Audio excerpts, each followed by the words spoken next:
आज पीएम मोदी का जन्मदिन है। यूपी उत्तराखंड में पीएम मोदी के जन्मदिन को धूमधाम से मनाने की तैयारी है। सदी के महानायक की तरह पीएम मोदी के प्रधानमंत्री पद संभालने के बाद से उत्तर प्रदेश और उत्तराखंड की तकदीर कैसे बदली है, उसकी गवाह पूरी दुनिया है। वहीं पर आज हम सबसे पहले बात करने वाले हैं प्रधानमंत्री नरेंद्र मोदी के उस काशी प्रेम की, जिसकी वजह से पिछड़ेपन की अंधेरी गलियों में गुमसा दिखने वाला शहर आज विकास के रथ पर सवार होकर चमचमाता हुआ दिखाई दे रहा है। 2014 में पीएम नरेंद्र मोदी के वाराणसी का सांसद बनने के बाद से ही काशी की तस्वीर जो बदली है वो सभी के सामने है।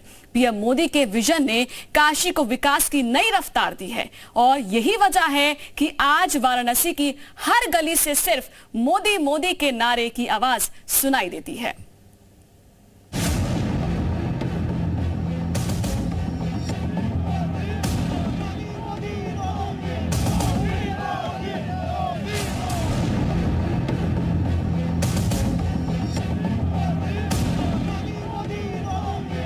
न मुझे किसी ने भेजा है, न मैं यहाँ आया हूँ।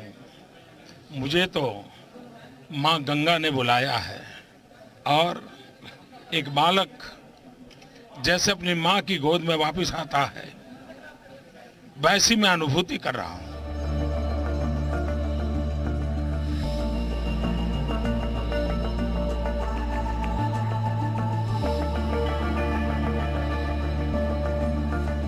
दो 2014 में लोकसभा चुनाव का पर्चा भरने से ठीक पहले पीएम नरेंद्र मोदी ने वाराणसी में जब ये बयान दिया तो उनके शब्दों ने काशी वासियों का दिल जीत लिया। जिसके बाद पीएम नरेंद्र मोदी ने वाराणसी लोकसभा सीट से ऐतिहासिक जीत दर्ज की और उनकी अगुवाई में पूरे देश में बीजेपी ने वो करिश्मा कर दिखाया जिसका किसी को अंदाजा भी नहीं था। गुजरात के सीएम रहे नरेंद्र मोदी देश के प्रधानमंत्री बने और सांसद बनाने के लिए उन्होंने वाराणसी के लोगों का दिल से शुक्रिया अदा किया।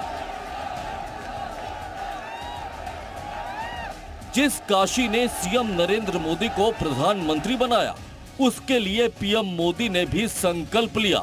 अब आपको बताते हैं कि 2014 में पीएम मोदी ने काशी के लिए क्या अहम काम किए।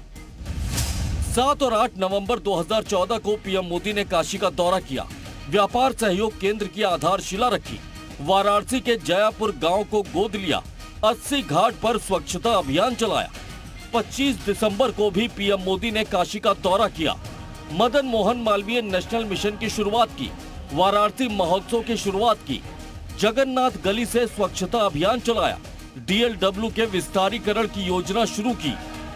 वहीं 2015 वाराणसी के लिए और खास रहा। पीएम मोदी के विजन से अब तक काशी के विकास ने रफ्तार पकड़नी शुरू कर दी थी। वहीं वाराणसी को इस दौरान तब इंटरनेशनल सुर्खियां मिली जब 12 दिसंबर को जापान के दिवंगत प्रधानमंत्री शिंजो आबे पीएम मोदी के साथ वाराणसी पहुंचे। इस दौरान शिंजो आबे ने प्रधानमंत्री नरेंद्र मोदी के साथ दशाश्वमेध घाट पर गंगा आरती देखी। पीएम मोदी की जापानी पीएम शिंजो आबे के साथ सामने आई इन तस्वीरों ने दुनिया भर में सुर्खियां बटोरी। वहीं अब आपको ये भी बताते हैं कि 2015 में पीएम ने काशी को क्या सौगात दी थी। 18 सितंबर को पीएम ने काशी का दौरा किया, BHU में बना ट्रॉमा सेंटर राष्ट्र को समर्पित किया, इंटीग्रेटेड पावर डेवलपमेंट स्कीम की शुरुआत की, वाराणसी में रिंग रोड फेज 1 की आधारशिला रखी, वाराणसी बाबतपुर NH 56 के विकास की आधारशिला रखी। 12 दिसंबर को पीएम मोदी फिर पहुंचे, जापान के पीएम शिंजो आबे के साथ दौरा किया। शिंजो आबे के साथ गंगा आरती में पीएम शामिल हुए। नरेंद्र मोदी प्रधानमंत्री रहते हुए भी वाराणसी से जुड़े हुए। 2016 में भी काशी के विकास को रफ्तार देने के लिए उनकी कोशिश जारी रही। अब आपको बताते हैं कि 2016 में पीएम ने काशी को क्या सौगात दी। 22 जनवरी को पीएम ने दौरा किया, सामाजिक अधिकारिता शिविर में पीएम मोदी ने हिस्सा लिया। पीएम ने यहां पर दिव्यांगों को उपयोगी उपकरण बांटे। महामना एक्सप्रेस को भी इसी दिन पीएम मोदी ने हरी झंडी दिखाई थी। 1 मई को भी पीएम मोदी ने काशी का दौरा किया, वाराणसी में ई-वोट स्कीम की शुरुआत की, जरूरतमंदों को ई-रिक्शा का वितरण किया। 2017